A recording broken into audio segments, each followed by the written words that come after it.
Всем привет! Недавно мне понадобилось сделать такие вот кусты для одного телевизионного проекта, и я хотел бы кратенько рассказать о методике создания таких кустов. Естественно, это незаконченная сцена, законченную я не могу пока показать, вот, но в принципе нас интересуют только кусты, поэтому приступим.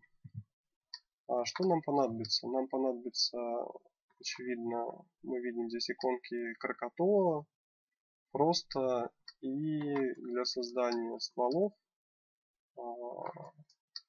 Если вы хотите такие стволы, если у вас кустарник как-то с проплешинами, то нам понадобится еще Sinking Particles. Но, возможно, можно и сделать, есть AVI Generator,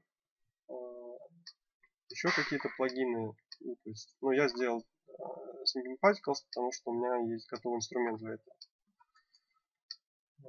Ну, давайте начнем. Для начала спрячем то, что у нас уже сделано, и начнем с чего-нибудь попроще. Ну, есть такая сфера, что-то похожее на куст. И давайте создадим крокодила PRT Volume.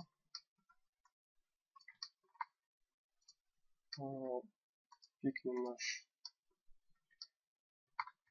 нашу геометрию. Давайте выровняем его.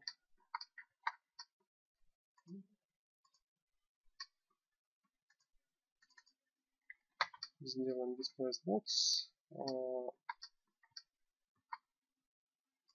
Ну, пусть будет, не знаю, 3, пореже, поменьше листьев.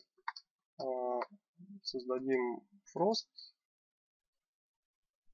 Frost.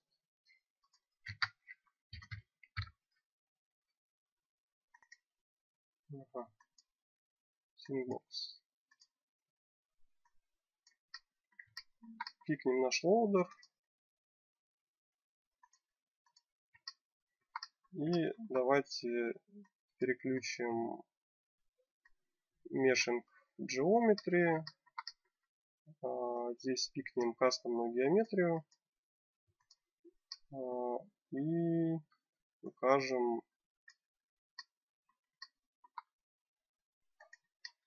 где-то здесь у меня был маленький листочек.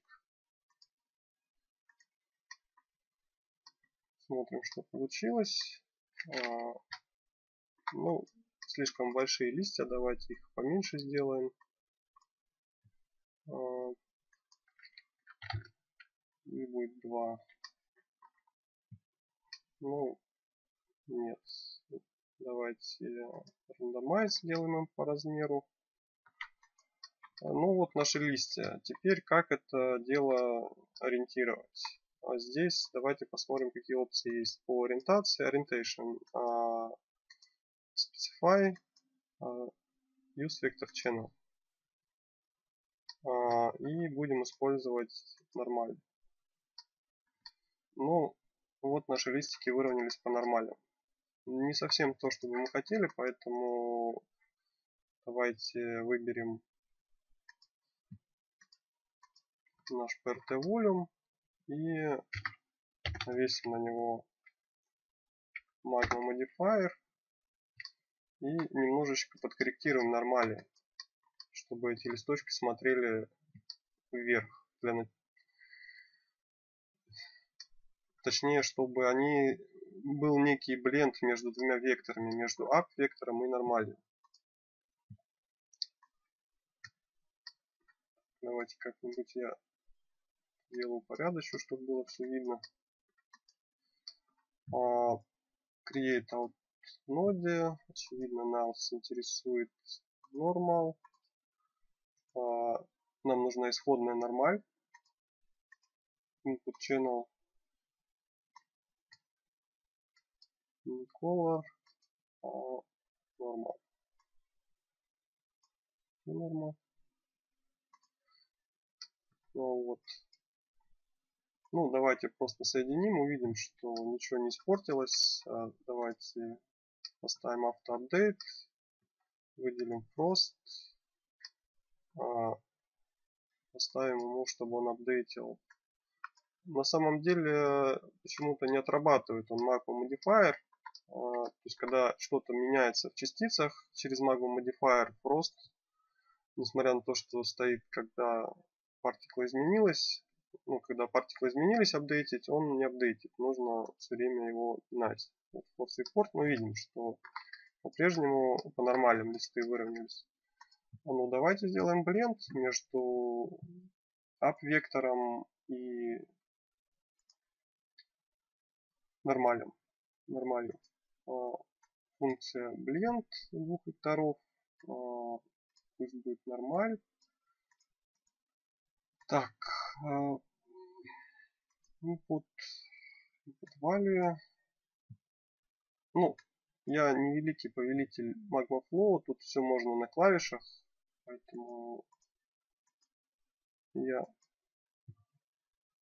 делаю как могу. Ну вот наш вектор. Сейчас он 1, 1, 1. То есть нам нужен вектор, который смотрит вверх. Соответственно, это 0, 0, 1. Вот. Ну, давайте blend amount мы выведем. То есть, в принципе, можно здесь рулить количеством value. Ну,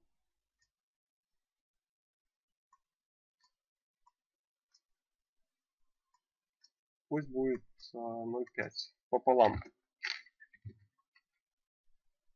И давайте подадим это все нормаль. Ничего не произошло, потому что, как я говорил, нужно пинать. Но вот что-то похожее на куст, поэтому как бы листочки, они все-таки стараются смотреть вверх. Ну, мне не нравится очень регулярная структура. Я хотел бы добавить какой-то рандом.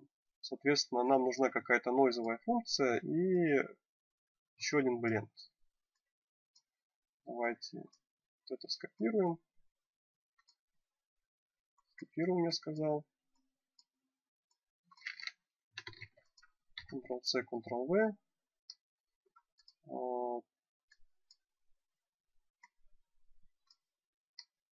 И сюда мы хотим подать какой-то 3D noise. Давайте function noise. Нам нужен векторный noise, потому что мы смешиваем два вектора. Соответственно, переключаем вектор noise. И, соответственно, ну, noise это функция. Ей нужно подать какой-то аргумент. Аргумент, вот он требует вектор на вход. Аргумент пусть будет у нас position. То есть функция от позиции. То есть это не какой-то рандом, который просто может генерить случайное значение. Ему нужно подать какой-то аргумент на вход. Input channel. И пусть будет position. Так, где position? Вот position.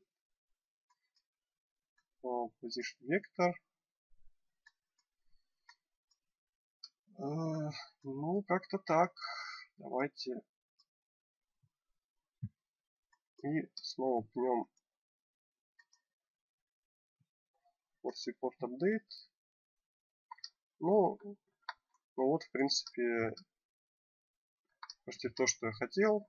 Можно вот эти два вынести наверх. Ну, два бленда вынести наверх, чтобы ими рулить. Там expose. Вот. И, соответственно, ну, слишком. Мне хочется чуть меньше. 0,3. Ну, мы помним, что второй это количество нойза. Ну, вот, чуть-чуть поровняю с точки легли. А теперь, если мы хотим сделать какие-то проплешины в этом кустарнике, нам нужно добавить некий noise в selection channel и удалить часть частиц.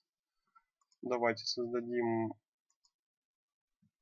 по дефолту уже selection и input textmap.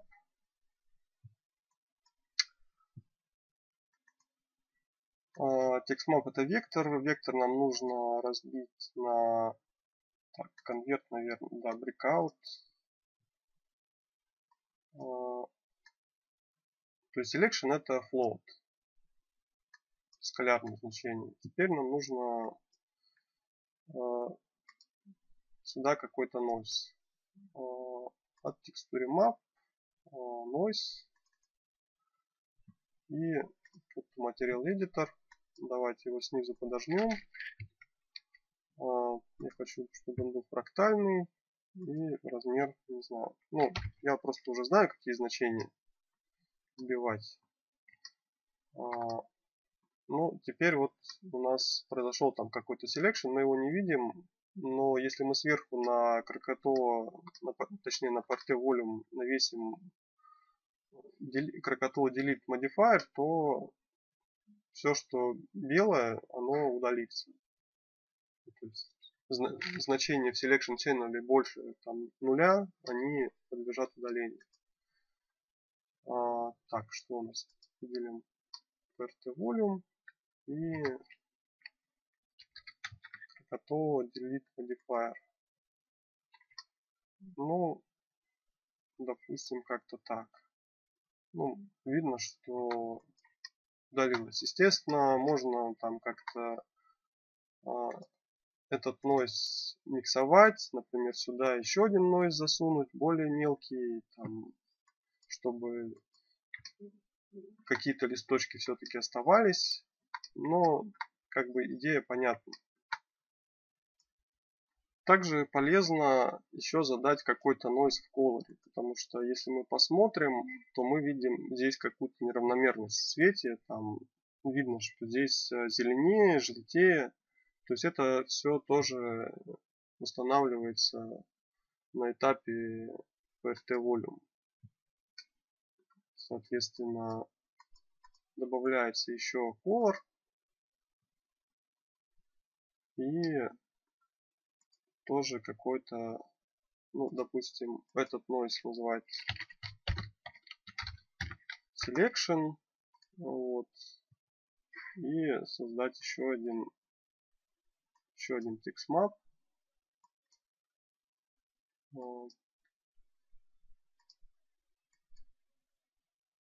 Не помню, drag and drop он поддерживает? Нет, не поддерживает. Ну, texture map, noise, тут material editor, немного путаюсь.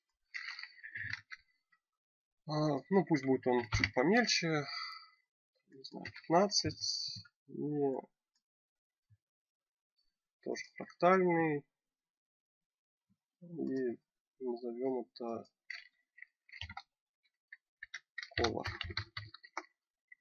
Он передает цвет частиц, он передает фросту как vertex color. И если мы назначим уже на листочке материал, то мы можем использовать vertex color канал как там бленд, например, двух цветов. Вот, поэтому, ну, давайте соединим. Вот. Поверьте мне, он там есть. Ну, можно его, не знаю, попробовать увидеть. Давайте мешаем какой-нибудь зеленый и, не знаю, желтый.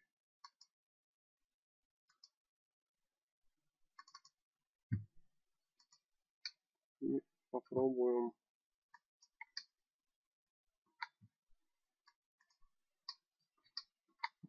просто сказать, отображать vertex color по viewport. Так, чудо не случилось. Может быть нажать update. Да. Но мы видим, что есть vertex color. на самом деле эта опция довольно глючная и часто вешает макс, поэтому пользоваться ей надо предварительно сохранившись.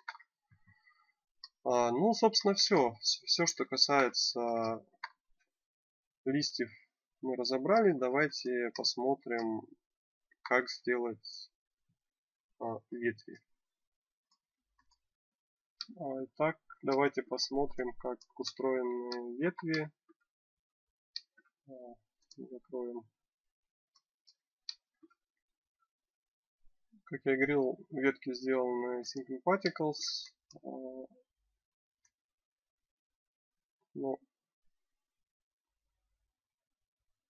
это алгоритм Space Colonization, который сделали, наверное, уже все. Ну, давайте вот пикнем инструмент, посмотрим. Я кратенько расскажу, какие здесь крутилки. И расшарю этот инструмент. Он не закончен, но я решил расшарить его в том виде, в котором он есть. Соответственно, смысл алгоритма в том, что внутри объема, ну не обязательно объема, можно по поверхности, здесь, соответственно, переключатель, либо surface, либо volume, распределяются некие сэмплы, которые называются ауксины. Ну, ауксин это какой-то там гормон роста в растениях. И, соответственно, эти ветки растут к этим сэмплам, то есть стараются занять, они стараются съесть все сэмплы. И, собственно, поэтому получаются такие древовидные структуры. И какие здесь параметры? Ну, прежде всего, источник сидов. То есть сиды это откуда начинают эти ветки расти. По дефолту это helper. Соответственно, вот он helper. Его можно переместить куда-нибудь в другое место. Ну, например, сюда. И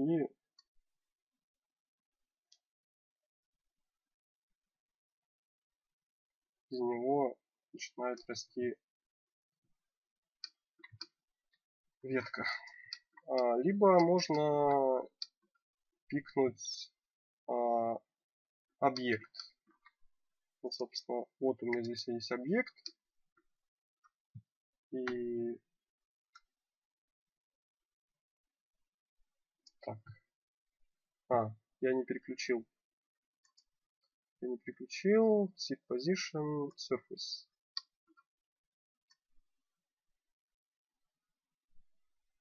Ну, вот мы видим, что по дефолту берутся вертексы вот этого объекта. Соответственно, у меня здесь 4 вертекса, и эти ветки начали расти из всех вертексов этого объекта. Ну, собственно, так и были сделаны вот такие ветки. Так, давайте. Ну, я на самом деле по очереди растил. То есть я взял одну ногу, прорастил, потом вторую ногу прорастил и получил такую вот структуру. Ну, давайте пикнем. Давайте я скрою оленя. Перемещу helper в центр нашего. Ну, не в центр, я хочу, чтобы ветки росли снизу. Чтобы снизу было немного ветвей. Для этого я возьму наш объект, скопирую его и беру ему срез снизу. Вот.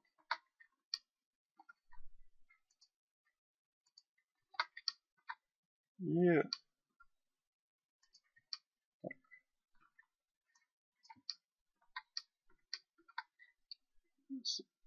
Target Object, соответственно, у нас вот этот. новый position from helper и смотрим, что происходит.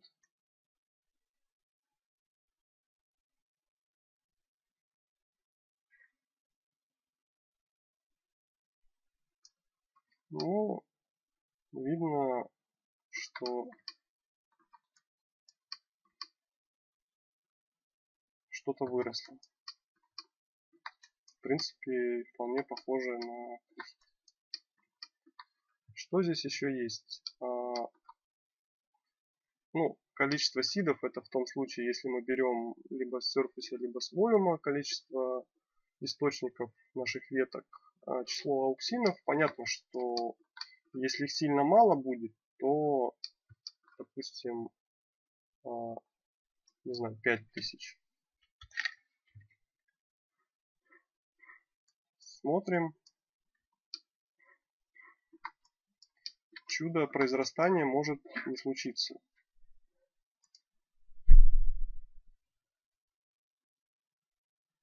Ну вот что-то растет на самом деле, только видно, что гораздо более ломаные ветки. Вот, давайте еще уменьшим. 1000. Ну, просто расстояние с ними. Здесь, собственно, само ветвение задается вот этими радиусами. Search radius, grow distance и kill radius. То есть вот этими соотношениями вот этих трех параметров задается все ветвление. И здесь есть некий радиус multiplier. Это глобальный мультиплеер для вот этих трех величин. Потому что если там у вас масштаб изменился, ну, то есть эти расстояния он в юнитах, если у вас там другой масштаб сцены, то простейший способ заставить это расти, это вот покрутить вот этот мультиплеер. Ну, смотрим. Ну, вот видно, что ничего не растет. То есть она доросла до куда-то и остановилась. Но можно, как я и говорил, то есть можно увеличить вот этот радиус 15 и увидим, что что-то выросло. Давайте скроем наш рост, вот, чтобы видеть лучше. Ну, соответственно, чем меньше этих ауксинов, тем быстрее все работает.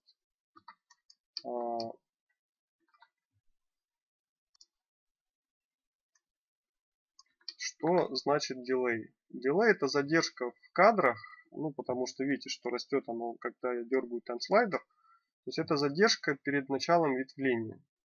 То есть, соответственно, если поставить меньше, оно начнет пытаться раньше ветвиться. Ну, просто здесь очень мало, не видно это. Давайте все-таки вернем, не знаю, поставим хотя бы 5000, радиус 10, смотрим, что.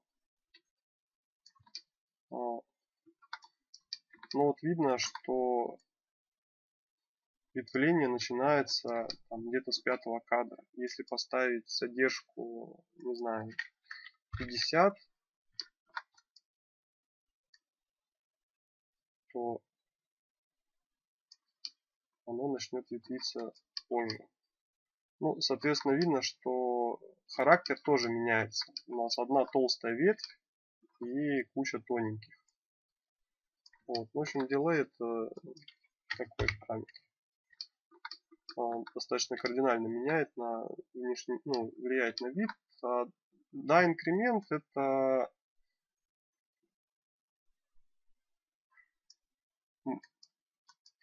смысл в том, что иногда происходит некое зацикливание этого процесса роста.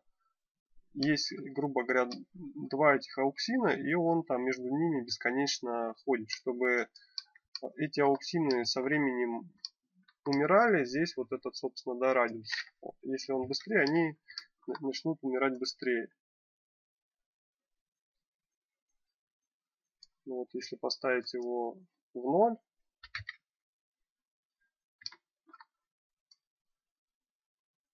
ну, то видно, что какие-то все-таки остаются. То есть они находятся вне зоны поиска, и как бы плохо, что они не умирают. Вот. Поэтому здесь есть вот этот некий инкремент, который, видите, все, они умерли. Ну, ширина понятно.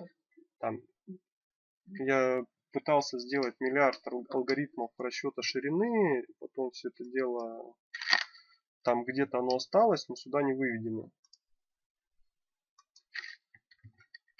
Ну, понятно, что ширина это ширина. Честно говоря, инкремент я уже не помню, что это. 0,6. Как мы видим, ничего не меняется. Это очевидно 30. Ну, то есть это пофиг. То есть это остатки какого-то прежнего алгоритма. Нет. Все, я понял. То есть это для вот этого метода расчета толщины. Так, у меня компьютер уже перегрелся. Лето. Пора включать кондиционеры. Ну, видно, что инкрементал метод, толщина растет постоянно. В течение времени они все растет. Вот. То есть фиксит она не меняется. Ну, вроде разобрались с ветками. Единственное, что сейчас, если посмотреть, это просто они имеют кубическое сечение. Чтобы это изменить, давайте зайдем внутрь, я просто покажу, где это. Это, по-моему, вот здесь. Да. Мы видим, что сейчас это просто вытянутый куб. Чтобы сделать его, скажем, цилиндром, нужно сделать цилиндр. Кастомный шейп, я хочу сказать. Цилиндр.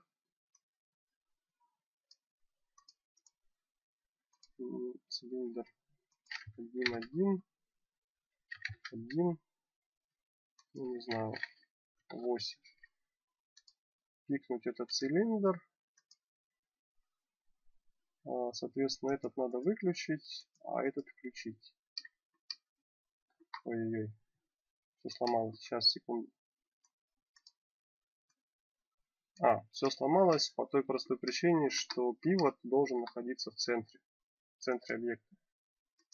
Все эти ветки выравниваются неправильно. Center to Object. Так. Вот, закроем, оно нам больше не надо.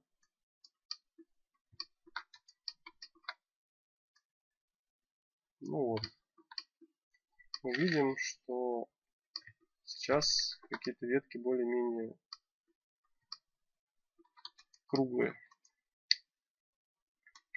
Ну, здесь еще есть параметр, который я хотел рассказать. Не параметр, точнее, как это все настраивать. Понятно, что от расположения этих ауксинов рисунок может сильно поменяться. То есть и здесь в сети Auxins Born есть сит, который почему-то, ну это старый TP4, не знаю, по-моему, в новом они сделали. Его нельзя вывести сит. Здесь нет параметра сит, его нельзя вывести наружу системы, поэтому он внутри. Но можно кликать этот сит, и пока вам не понравится то, что вы увидите. Вот. Ну, в общем, такой вот инструмент. Я его расшарю. Как бы ковыряйте, смотрите.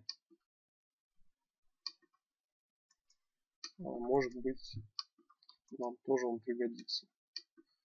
Ну, не знаю, вроде все рассказал.